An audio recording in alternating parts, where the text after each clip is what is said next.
Hi and a very warm welcome. My name is Ian Mack. So, the Merry Wives of Windsor, the play by William Shakespeare. What's it all about? Stick with me. Let's get to the plot. Let's understand the key characters, what's happening in each of the acts, any additional notes, and I'll also include a few infographics for you to reference. So if you're ready, let's get started. The Merry Wives of Windsor, 5-act play by William Shakespeare, written probably around 1597 to 1599 and first published in 1602. Likely first performed around 1597-1598 for the court or public theatre, we're not sure.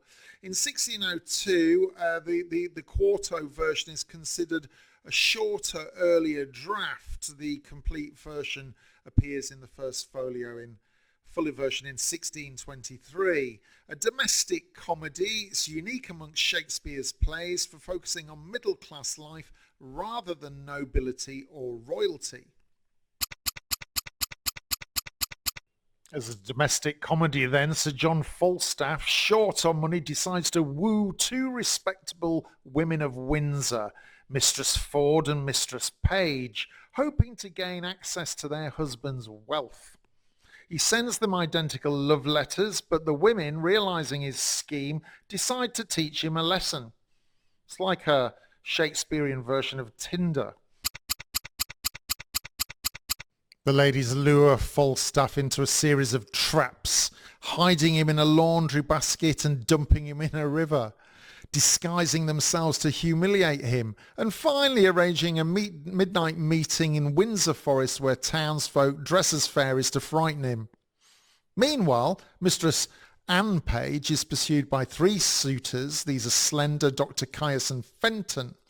Despite her parents' conflicting wishes, Anne marries Fenton, whom she truly loves. By the end, Falstaff is thoroughly embarrassed, the wives prove their loyalty, and the play closes with laughter and reconciliation. There are 10 characters in this play worth highlighting. Sir John Falstaff, the boastful comic knight; Mistress Ford, clever wife who joins Mistress Page in plotting pranks; Mistress Page herself, equally witty and resourceful; Master Ford, the jealous husband; and Master Page, a more trusting husband. We've got Anne Page, their daughter, courted by Slender, Dr. Caius and Fenton. We've got Fenton, the young gentleman who sincerely loves Anne; Slender, a foolish suitor; and Dr. Caius, a hot-tempered French physician. And finally, the host of the Garter Inn, a cheerful and mischievous innkeeper. In Windsor, Sir John Falstaff schemes to improve in finances by seducing two wealthy married women, Mistress Ford and Mistress Page.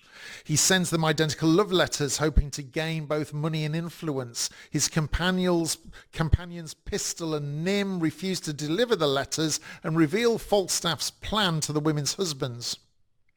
Mistress Ford and Mistress Page, amused rather than flattered, decide to play along and expose Falstaff's foolishness.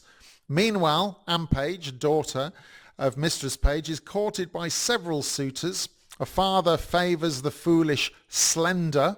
Her mother supports the French Dr. Caius, but Anne herself prefers the young gentleman Fenton.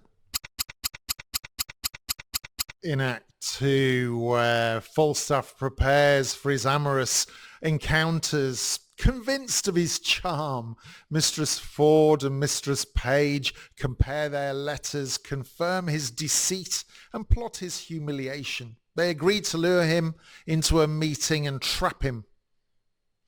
Jealousy brews in the Ford household, and Master Ford, warned of Falstaff's intentions, grows suspicious of his wife.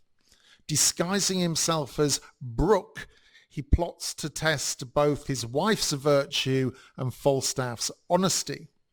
This sets up the central comic game, really, of trickery and mistaken expectations. In Act 3, the women put their first prank into action. Falstaff visits Mistress Ford, but Mistress Page interrupts, claiming Ford is on his way home. In a panic, they hide Falstaff in a large laundry basket, which is carried off by servants and dumped into the filthy River Thames. Ford arrives home and searches furiously, convinced his wife is hiding a lover, but finds nothing. The women delight in their success and plan further tricks to teach Falstaff a harsher lesson. At the same time, the rivalry amongst Anne Page's suitors continues, with Slender, Caius and Fenton each manoeuvring for her hand. In Act 4, undeterred, Falstaff is lured into another meeting with Mistress Ford. Again, Mistress Page arrives with news that Ford is coming. This time, Falstaff is disguised as the fat woman of Brentford and beaten by Ford, who believes the woman to be a witch. Humiliated but still hopeful, Falstaff agrees to a final rendezvous in Windsor Forest at midnight. The wives plan to have the townsfolk disguise themselves as fairies to scare him and shame him. Meanwhile, daughter Anne Page prepares to escape the control of her parents by running away with Fenton, the man she truly loves. In the final act of the Merry Wives of Windsor, in Windsor Forest, Falstaff arrives dressed with antlers to meet Mistress Ford. Suddenly, children and townsfolk disguised as fairies surround him, pinching and taunting until his deception is revealed. Falstaff admits his folly and the community mocks him good-naturedly. In the subplot's resolution, Anne Page secretly marries Fenton, defying both her parents' choices of suitors. The play ends with laughter, reconciliation and acceptance. As Falstaff is forgiven, the wives prove their loyalty and wit, and Anne unites with the man she truly loves. If you don't know England, Windsor is some miles west of London as a separate town, noted for its lively portrayal of provincial English life and witty, resourceful female characters. Such a great play, popular for its comic treatment, of course, of Falstaff, who also appears in Henry IV.